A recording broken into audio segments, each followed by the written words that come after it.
आरती उतारूं मैं गुरुवर तेरी आरती, मन में बसा कर तेरी मूर्ति उतारूं मैं गुरुवर तेरी आरती।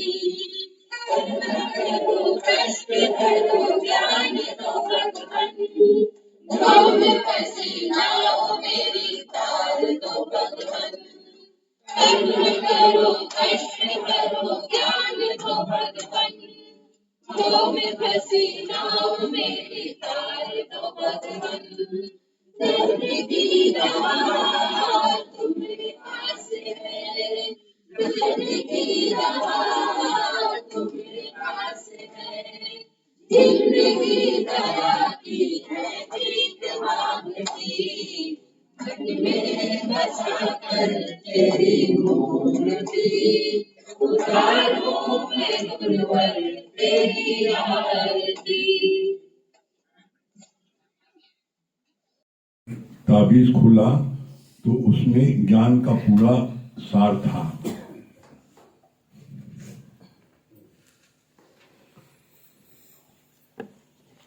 तुम शुद्ध होसी बुद्ध होसी तुम निरंजन, बस ये पढ़ते ही उसके अंदर ज्ञान का प्रकाश हुआ और बोला आप सब भले राज ले लें, पर हम जंगल जा रहे हैं। माँ के आदेश से परीक्षा लेने के लिए हम आए थे। उन्होंने भाई ने बोला अब उसके आगे आज क्या बोल रहे हैं भगवान।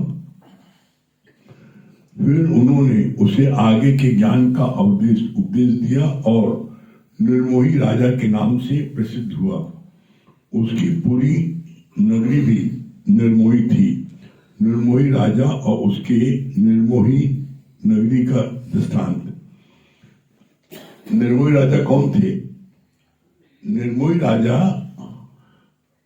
यही माता मदालसा का बेटा, जो सातवां बेटा था, जिसको 6 भाइयों ने आकर कहा मेरा भी इसमें हिस्सा है, और जब बहुत परेशान हो गया तो उसे ताबीज खोला, देखा उसमें लिखा था तू सुदोषी, तू बुद्धोषी, तू निर्णयशी। तो उसका ज्ञान एकदम जागृत हो गया, विवेक जागृत हो गया। मैं कौन हूं ये जान गया। जब जान गया मैं कौन हूं, आई एम दैट, तो उसने अपने भाइयों से कहा अब तुम लोग राजपाट देखो, मैं जा रहा हूं जंगल। दोनों नहीं, हम राजपाट नहीं देखेंगे। क्यों हम थोड़ी जानते हैं।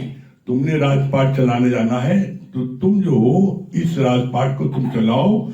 हम लोग तो सिर्फ माँ के आदेश से तुम्हारी परीक्षा लेने आए थे कि तुम बहुत ज्यादा इन्वॉल्व हो गए हो इसमें, बहुत ज्यादा तुम्हारा जो है मारकाट मचा रखा है, इसलिए हमने तुमको यहाँ पर आकर के परीक्षा के लिए रोका। अब तुम ही देखो, हम ही देखेंगे। वही राजा प्रसिद्ध हुआ निर्मोही राजा के नाम से, और जैसे निर्मोही राजा वैसे निर्मोही प्रजा। कैसे, इसको कैसे पता लगा? संत जी ने परीक्षा लिया। संत ने परीक्षा क्या लिया? परीक्षा ये लिया कि ये जो है जब देखे हम इसको कि ये सचमुच निर्मोही है कि नहीं। तो क्या किया संत ने?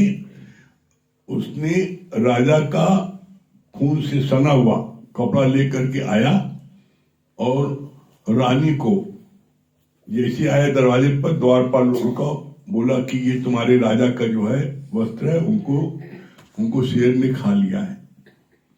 तो देखा तो उसने क्या बोला, द्वारपाल ने कहा कोई बात नहीं संत जी, थोड़ा आप सुस्ताइए, बैठिए, पानी पीजिए।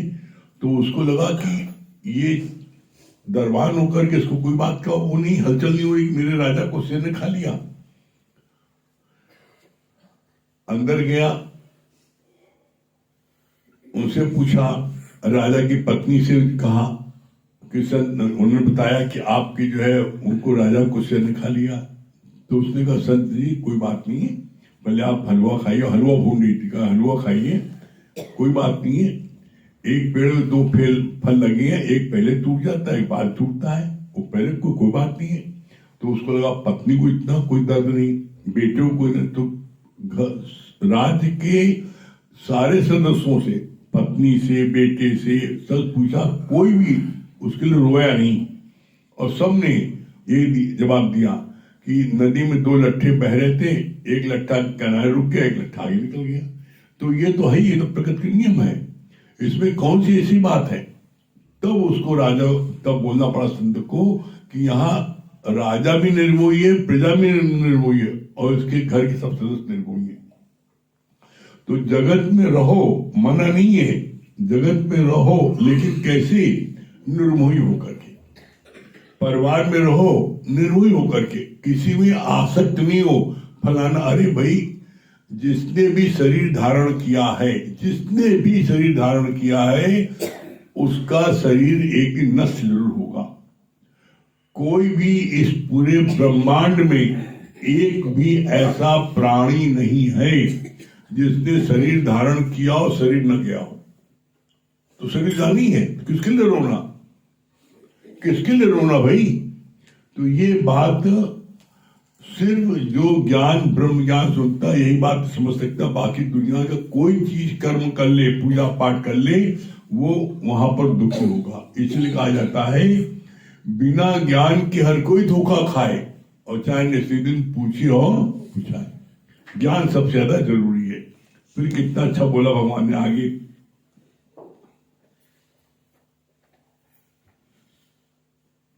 अपने शरीर से आसक्ति हटाओ तो स्वतः ही सारे जगत से निरासक्त हो जाओगे। स्वार्थ लाग करे सब प्रीति, सुर नरमुनि सबकी रीति। तुम केवल अपनी स्वार्थ निकाल लो, औरों को भी सुख देना बंद करो।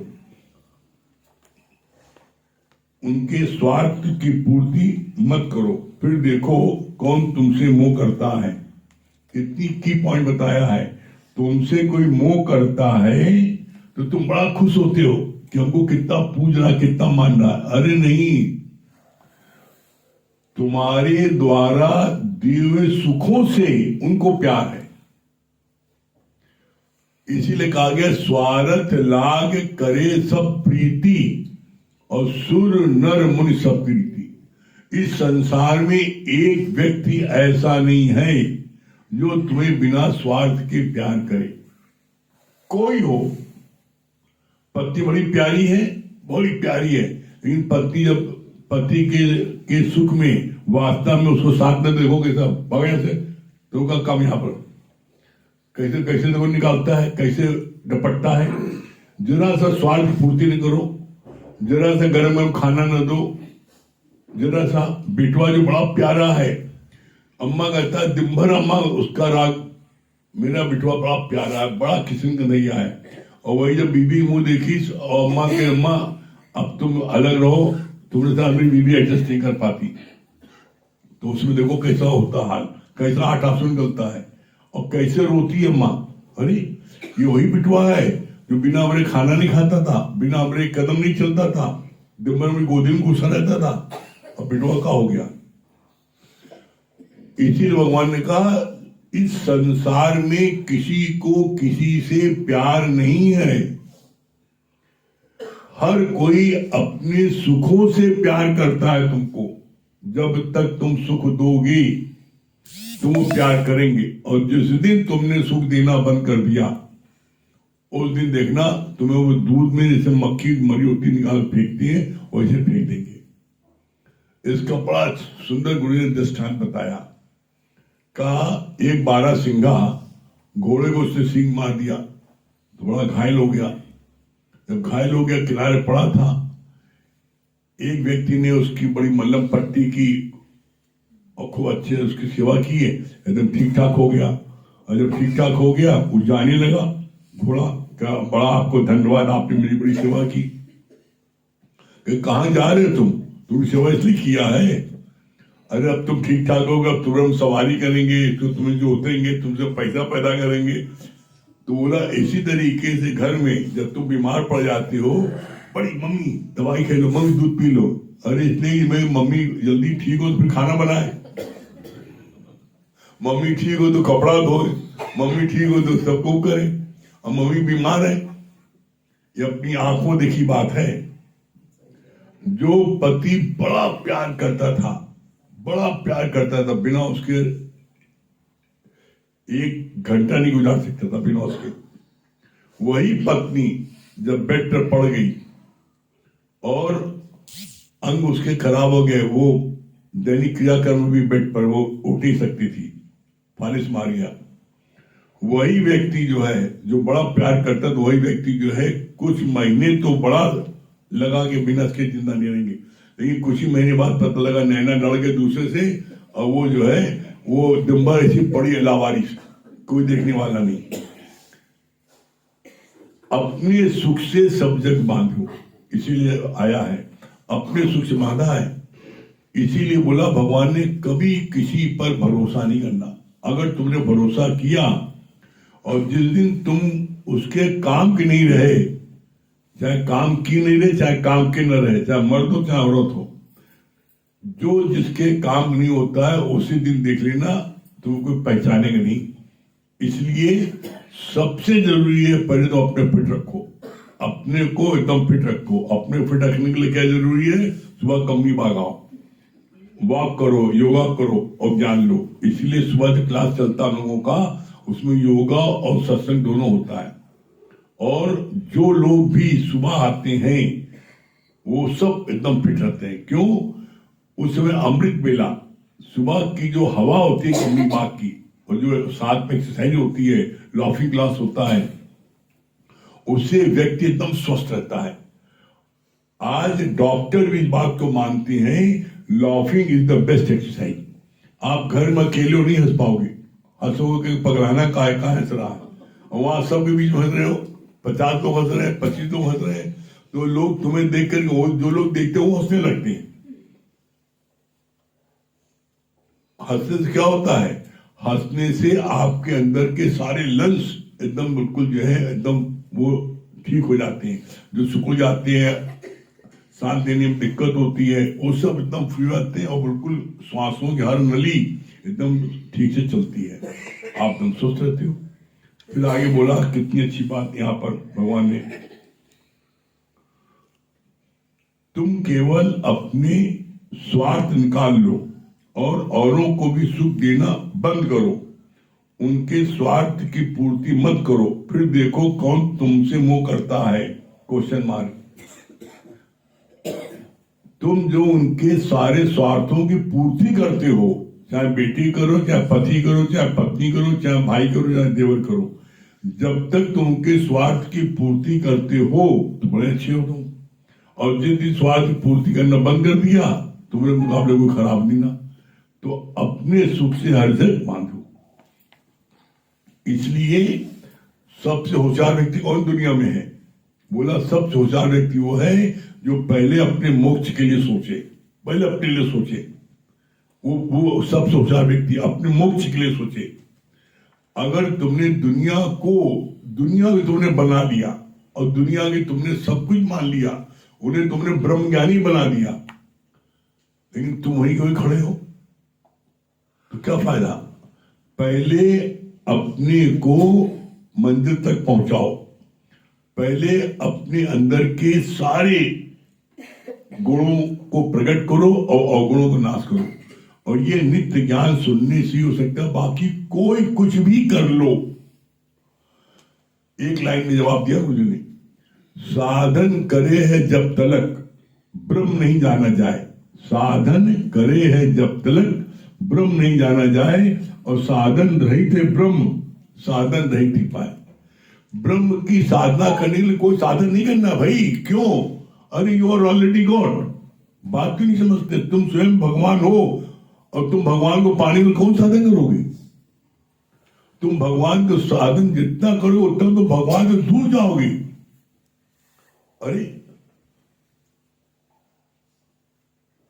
तुम्हें अपने ही घट में भगवान पैदा करना है, अपने घट में, और तुम जा रहे हो द्वारे द्वारे, मैया देवी, वैष्णो देवी, फलाई देवी। अरे शांति तुम्हारे अंदर है, परमात्मा तुम्हारे अंदर है, और तुम जा रहे हो खोज रखे दूसरी जगह। तो जितनी तुम दूर जाओगे उतना भगवान से दूर होगे, पास होगे। कितना भगवान ने क्लियर किया है। जैसे दूध की एक एक बूंद में मक्खन है, अब दूध को तुम जो है मक्खन निकालने के लिए तुम क्या करते हो? मक्खन निकालने के लिए तुम जामुन डालो, रात भर रखो, दही जम जाए, मखानी चलाओ, सुबह मक्खन निकाला है। वही प्रोसेस यहां पर है। वहां पर दूध में से मक्खन प्रकट करने के लिए सिर्फ एक साधन है। यहां भगवान प्रकट करने के लिए दो साधन भगवान ने बताए सरल करके। दो साधन कौन है? पहला साधन श्रवण मनन निध्यासन। निध्यासन मतलब होता है भगवान को प्रकट कर लेना, स्थित बन जाना। कब होगा? जब श्रवण, पहले तुमने गुरु के वचनों को मन बना भाव के सुना, जीवन में लगाया। कब? उसका मनन किया, हमने आज क्या सुना, और जो सुना उसका मनन किया। मनन करने के बाद में अपनी तरह चेकिंग किया, क्या मैंने गुरु के वचन पूरे पूरे लगाए हैं? आप देखो, और जिस दिन जिस पल तुम गुरु के 100% वचन अपने जीवन में लगा लोगे, गारंटी है उसी पल तुम्हारे अंदर से परमात्मा प्रकट हो जाएगा। कैसे प्रकट हो जाएगा? इसका किसी को अगर अनुभव न हो तो अनुभव करके देख ले। आप किसी चीज का बीज डालो धरती पर, किसी चीज का बीज जिस पल मट्टी में अपनी हस्ती को गुम कर देता है, बीज मिट जाता है, उसी पल उसी स्थान पर दो पोपल निकल आती है। कब? जब बीज टोटल अपने को मिटा देता है। इसी तरीके से जब कोई व्यक्ति अपनी हस्ती को मिटा देता है, जब तलक मैं था, हरि नहीं, अब हरि है, मैं नहीं। एक म्यान में दो तलवार देखा सुना न कोई। एक म्यान में एक उसमें जो है खोली में सिर्फ एक तलवार रहेगी। एक म्यान में दो तलवार नहीं आ सकती। इसी तरीके से एक जीव में, एक शरीर में, या तो वो व्यक्ति रहेगा या भगवान रहेगा। इसीलिए भगवान ने एक शब्द में आपसे उत्तर मांगा है, बताओ तुम कौन हो? यू आर गॉड और यू आर डॉग। या तो तुम भगवान हो या तुम कुत्ते हो। बताओ कौन हो? भगवान हो तो फिर कोई चीज तुम्हें जरूरत नहीं है। कोई तीसरा नहीं है। बोला तीसरा कौन होता है? न मर्द में न औरत में। कौन है? हिजड़े होते हैं। तो तुम बीच में मत बोल, मैं बीच में हूं। बीच में तो हिजड़े लोग होते हैं। यू आर गॉड और यू आर डॉग। तुम अपने को भगवान क्यों नहीं मानते? इसलिए गुरु ने बड़ा अच्छा बोला, मान या न मान, तू है भगवान। चाहे तुम मानो चाहे नहीं मानो, तुम हो भगवान। नहीं मानोगे अनेकों कष्ट सहोगे। भगवान मानोगे कोई कष्ट तुमको छू नहीं सकता। भगवान काहे नहीं मानते? ये बात हमने अपने जीवन में अनुभव की है। जब तक आपको दुनिया में किसी से कोई चीज चाहिए, तब तक आप अपने गॉडहुड में नहीं टिक सकते। और जब तक, जितनी देर तक आपको किसी से कुछ नहीं चाहिए, आप उतनी देर तक भगवान गॉडहुड में टिक सकते हो। इसका एक लाइन जवाब दिया गुरु जी ने, चाह चमारी चिमड़ियत नीचन से नीच, और तू तो पूर्ण ब्रह्म था यदि चाहन होती बीच। एक चाहना के कारण तुम ब्रह्म से जीव बन जाते हो, जीव से हवान बन जाते हो। तुम्हें हवान बनाया किसने? मैं चाहना नहीं। तो एक साधन है भगवान को प्रकट करने का, श्रवण मनन निध्यासन। और दूसरा साधन क्या है? सुनत कहत रहत गति पाए। सुनो फिर जाके सुनाओ। किसको सुनाओ? जो जरूरतमंद है उसको सुनाओ, तो तुम्हारी रहनी बन जाएगी। गारंटी है। कैसे? इसका जवाब गुरुजी ने बड़ा अच्छा दिया। जब हमने गुरुजी का चरण छुए थे तो उनका चरण तुम छूते हो तुमको मारेंगे। तो गुरुजी आपने बोला है गुरु 4 प्रकार से तारता है, स्पर्श से तारता है, दृष्टि से तारता है, संकल्प से तारता है, वाणी से तारता है। आपने बोला वहां पर तो पैर छू मारेंगे। कितना सुंदर जवाब दिया है। बोला पारस को लोहे से छुआ दो, लोहा सोना बन जाता है एक बार छुआने में। पारस से छू जाता सोना बन जाता है। अब सोना बनने के बाद अब लोहे को पारस से 100 बार छुआ, अब क्या बनेगा? सोना सोनी रहेगा। सोने में खोट होता है तो सोने में खोट कैसे जाएगा? भट्टी पड़ के। सोने का खोट मिटता है भट्टी में पड़ने पर। तो बोला इसी तरीके से ये सत्संग भट्टी है। बोला अब सत्संग भी भट्टी में जाके पढ़ो, सत्संग करो, तो तुम्हें 1000 आंखों से लोग तुम्हें देखेंगे, जांचेंगे, परखेंगे, उनके डर के मारे तुम्हारा जीवन बन जाएगा। बोला भट्टी में पड़ के ही सोने का रंग निखरता है, खोट मिटता है। इसी तरीके तुम्हारा खोट भी सत्संग में ही आगे मिटेगा। जब तुम सत्संग किसी को सुनाओगे, जिसको सुनाओगे तो उसके सामने तुम कभी कोई गलत कार्य नहीं कर पाओगे। क्यों? क्योंकि हमने इसको सुनाया अभी। अगर अभी इसको सुनाया है, कुछ करेंगे तो आप यहीं तो बताया था। आप कहीं पर सुना के आओ कि क्रोध द्विभुज आग है। क्रोध से अपना भी जलो, जिसको क्रोध को वो भी जले। और आप क्रोध कर रहे हो और जिसको सुनाए वो सामने आ जाए तो वो क्रोध करके दिखाओ, तुरंत एकदम चुप हो जाओगे, एक पल नहीं, तो उसके भय से चुप है ना। ऐसी होते होते होते एक दिन ऐसा आएगा कि आप जो है उसमें सहजता में आप वो चीज प्राप्त कर लोगे। तुम केवल अपने स्वार्थ निकाल लो, औरों को सुख देना बंद करो, तो उनके स्वार्थ की पूर्ति मत करो, फिर देखो तुमको कौन प्यार करता है। घर की नारी बहुत हित लागी, सदा रहत संग लागी, जब ये हंस तजे ये काया, प्रेत प्रेत कर भागी। कोई किसी का नहीं है ये याद रखो, तो मोह भी निवृत्त हो जाएगा। क्या बोला? घर की नारी, जो घर की स्त्री होती है, बड़ी प्यारी होती है, बड़ी अच्छी लगती है, लेकिन वही जो प्यारी पत्नी है, जब पति के हंस तजे काया, जब वो परमात्मा, वो ब्रह्म की शक्ति उससे कट होती है तो प्रेत प्रेत करके भागती है। जो स्त्री 10, 20 साल, 50 साल एक कमरे में रहना पसंद करती, साथ पति रहना पसंद करती थी, वही पत्नी जो है जब हंस तजे ये काया, जब परमात्मा से, शक्ति से इस शरीर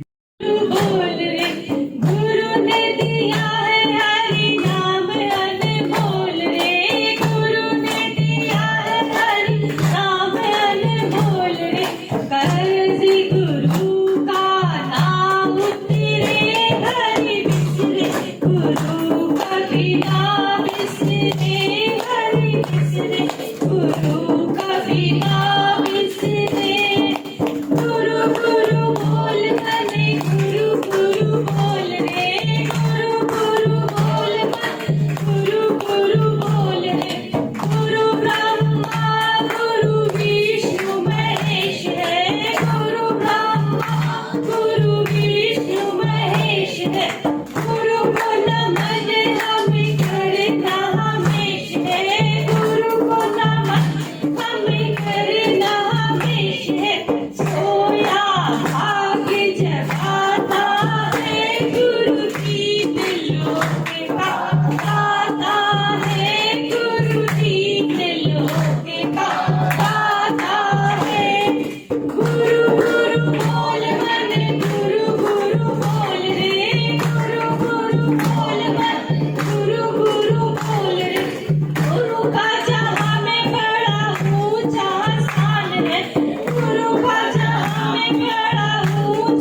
कौन बता रहा है? किरण जी, वाह, किरण जी को दूं। गुरु जी आपको कोट कोट प्रणाम, सभी को हरिओम। सबकी यही रीति, मतलब उस अर्थ से ही सब लोग प्रेम करते हैं। और ये बात मुझे अच्छा लगा कि ज्ञान दो प्रकार से मिलता है, सुनत कहा निधासन और श्रवण मनन निधासन। सुनत कहा राहत और कौन बता रहा है? मैंने बहुत अच्छा लगा कि जगत से निर्मोही हो गए हैं, किसी चीज में आसक्ति न रखें, किसी चीज में फंसे नहीं। एक म्यान में दो तलवार, देखा सुना न जाए। जब मैं है तो हरि नहीं है, हरि है तो मैं नहीं। ये बात बहुत अच्छी है, सच बात है गुरु जी।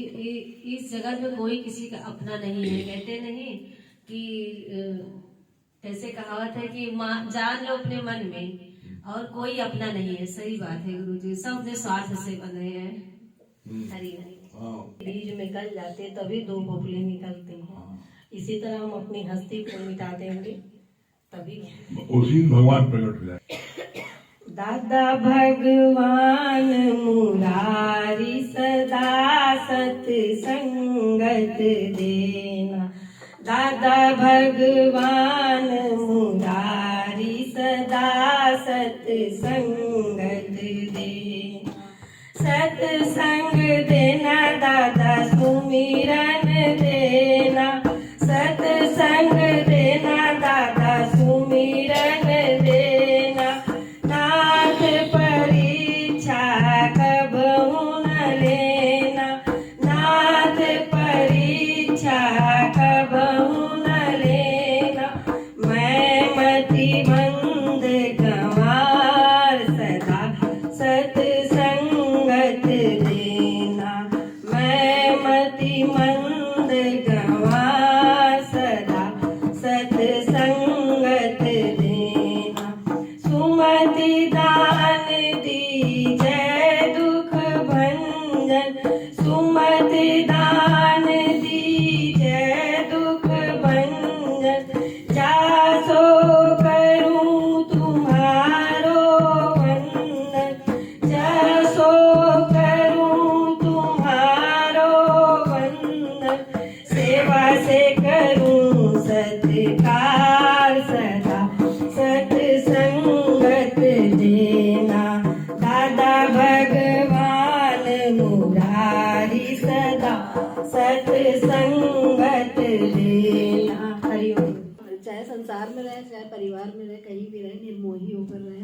ये जान लेना चाहिए हमें कि दो फल अगर एक पेड़ में तो एक पहले जाएगा, एक बाद में। शक्ति से प्यार करना है, व्यक्ति से नहीं। और चाह हमारी चीवड़ी अजनीतन से ली, एक चाह इतना होती तो एक चाह हमारी चीवड़ी अजनीतन से ली, एक चाह ना होती तो जरूरत कम न होती। को काहू का नहीं प्रीतम, जान लो मन मान। आदमियों को करंट देर में लगता है। ऐसा है ना, सोने का खोट जो है भट्टी में निकलता है। सोने का खोट जो है भट्टी में तपने से निकलता है, पर हम लोग करते हैं क्या, फिर हम लोग जेवर बन जाते हैं, फिर खोट आ जाता है। हमने एक बात बताया, जैसे एक बात लग रहा है गुरु जी, आज सोच रहे थे कि व्यक्ति के द्वारा जो पत्थर की मूर्तियां हम लोग बनती है वो कितना पूजनीय हो जाता है, लेकिन जो व्यक्ति के द्वारा परमात्मा ने सबको बनाया है उसमें हम वो भाव नहीं देख पाते। अभी भी हम लोगों के अंदर मैं मेरे का भाव रहता है, लेकिन वो पत्थर में हम जब भगवान का रूप देखते तो पूजनीय जो सजीव रूप में है उसमें हम परमात्मा का वास नहीं देख पाते। अब यहाँ प्रश्न आता है संजय भैया, क्यों नहीं देख पाते? शरीर शांत हो जाता है जब व्यक्ति से लगाव रहता है, तो व्यक्ति अगर नहीं रहता है तो उससे हमारा कितना मोह रहता है। लेकिन उस समय ये लगता है कि व्यक्ति तो है, आप उस शक्तियों को नहीं पहचान रहे हैं, क्योंकि हमारा उससे कहीं ना कहीं इच्छाएं एक टिकी हुई है। फिर स्वार्थ आ गया, फिर स्वार्थ आ जाता है। देखिए सगी बहन उनमें तो गलत है। कैसे? जिसकी शादी हो गई है देखो उसका रोना कैसे होता, और जिसकी शादी नहीं हुई उसका रोना कैसे होता।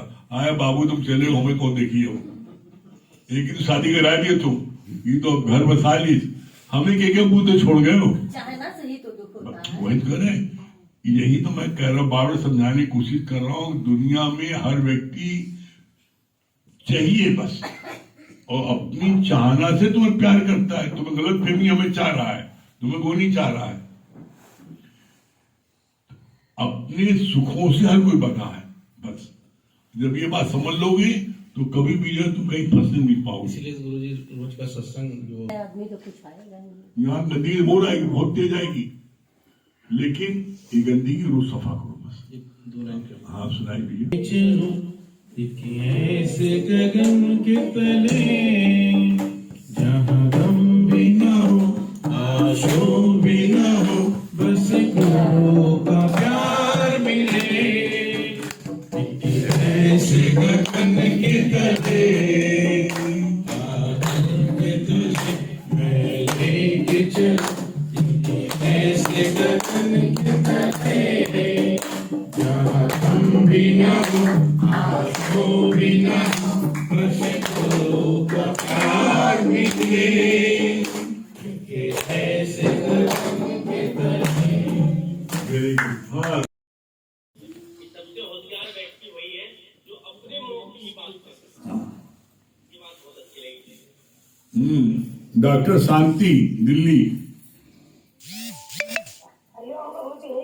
हाँ क्या बता रही है डॉक्टर शांति?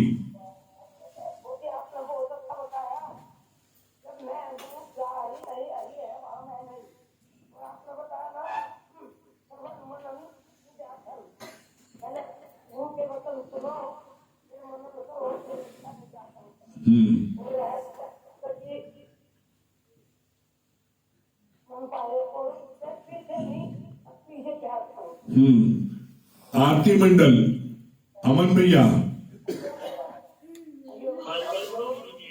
क्या बोल रहे अमन भैया? गुरुजी मुझे ये बात अच्छी लगी कि सच बात है, जिस प्रकार सोने को हम भट्टी में पकाते हैं, तपाते हैं, तभी उसका आकार और वैल्यू बढ़ती है। इस प्रकार हमें भी सत्संग की रेखा में उस भट्टी में रहना पड़ेगा, तभी हमारी स्थिति बन पाएगी और तभी हमारी वैल्यू बन पाएगी। ये बात बहुत अच्छी लगी। बिट्टू रानी क्या बता रही है? जी गुरुजी ये बात बहुत अच्छी लगी ना कि दुनिया में समझदार व्यक्ति वही है जो सबसे पहले अपने मोक्ष की बात करे। ये बात बहुत अच्छी लगी। निशा सिंह रीवा। निशा सिंह रीवा। हरिओम। गुरुजी आपकी फोटो नहीं नजर आ रही। मैं फोटो नजर नहीं आ रही है। हाँ ये बात बहुत अच्छी लगी गुरुजी। मान न मान तो है भगवान। जब हम अपने आप को भगवान मानेंगे आशा जी दिल्ली। और व्यक्ति मानेंगे तो दुखी रहेंगे। ये बात बहुत अच्छी लगी। आशा जी दिल्ली।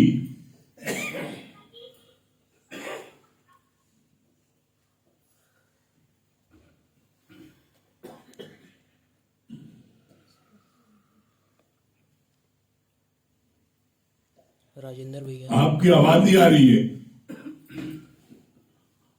आशा जी आपकी आवाज नहीं आ रही है, फोटो भी नहीं आ रही है। अनम्यूट करिए।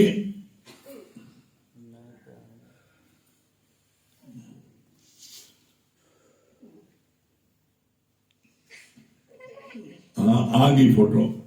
क्या बता रही है?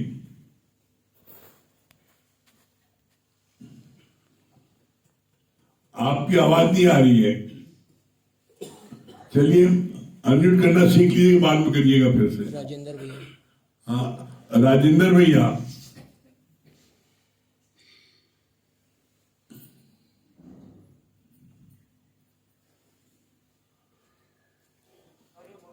हाँ क्या बता रहे हैं?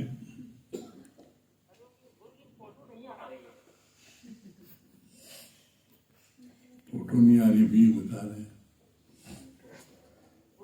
हाँ बताइए।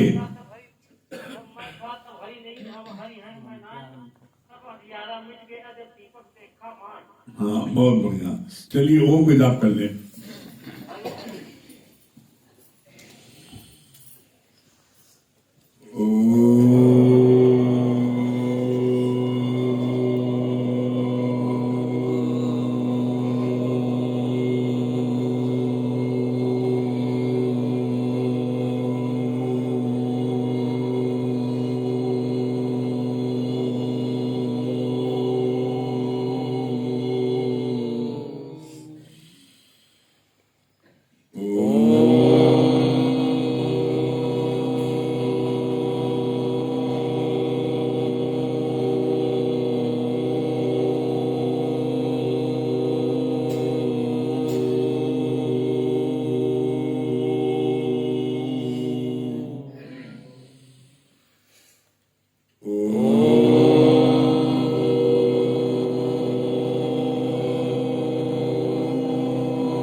सभी प्रेमियों हरि ओम, राम राम। कल बुधवार है, कल